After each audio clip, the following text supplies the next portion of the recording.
Oi pessoal, tudo bem? Na aula de hoje falaremos sobre a formação da população brasileira.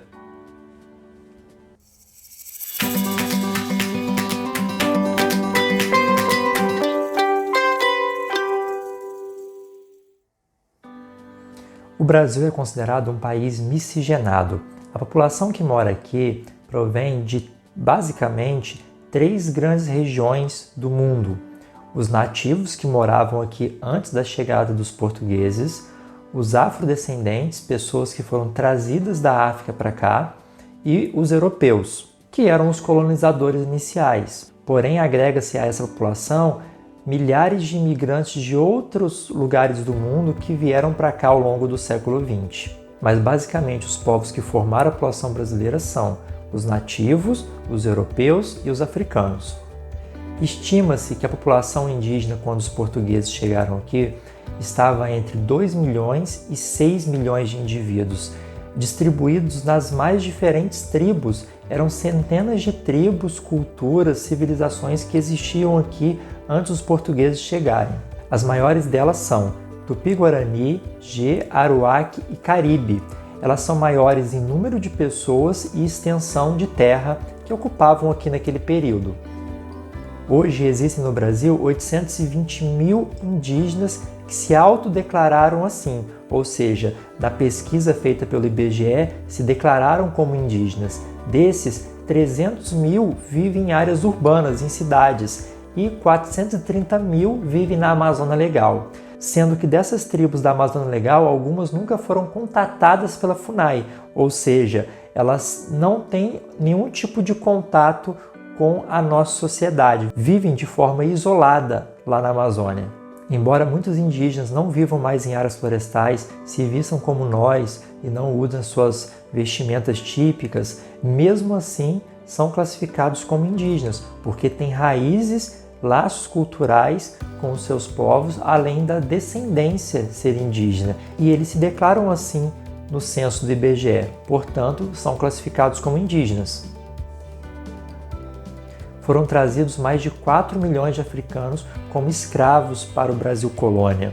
Esses africanos vinham de vários povos diferentes, como os bantus, nagôs e urubás, e eles foram trazidos principalmente das regiões que hoje são Nigéria, Congo, Guiné, São Tomé e Príncipe, ou seja, regiões próximas do Golfo da Guiné.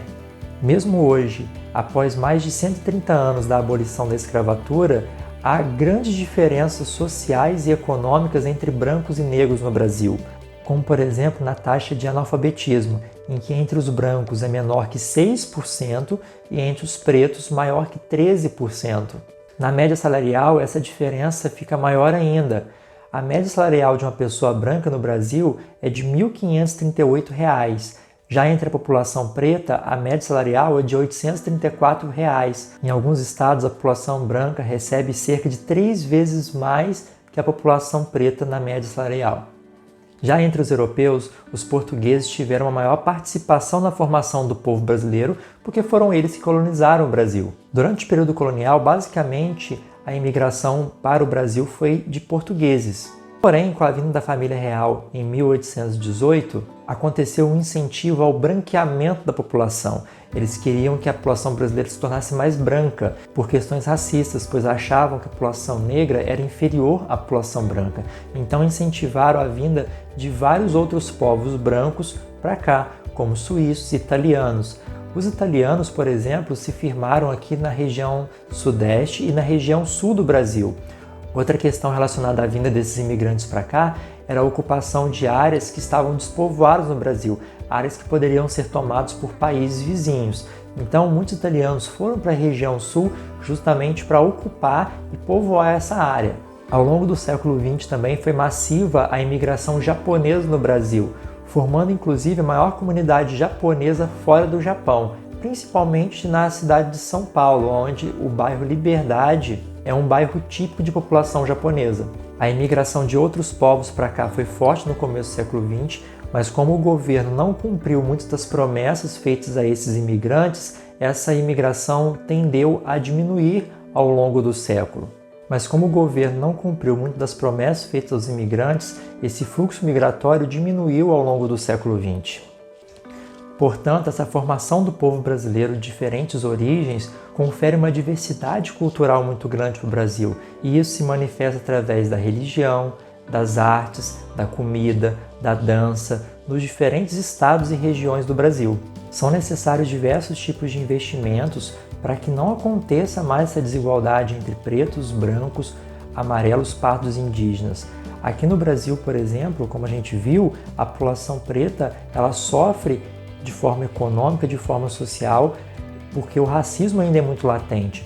A população indígena também vem sofrendo com essa questão. Na região norte, muitas tribos têm lutado para ter suas terras demarcadas, que são constantemente ameaçados pelo garimpo, pelas madeireiras, ocorrendo inclusive assassinato de vários índios naquela região. Então é necessária uma atenção do governo para que todo brasileiro tenha acesso aos mesmos recursos, tenha acesso à sua propriedade e não exista mais a desigualdade que atualmente assola o Brasil, que é considerado um dos países mais desiguais do mundo. Então, pessoal, essa foi a nossa aula de hoje. Estudem bastante, curtam o vídeo, comentem, compartilhem e até a próxima. Tchau!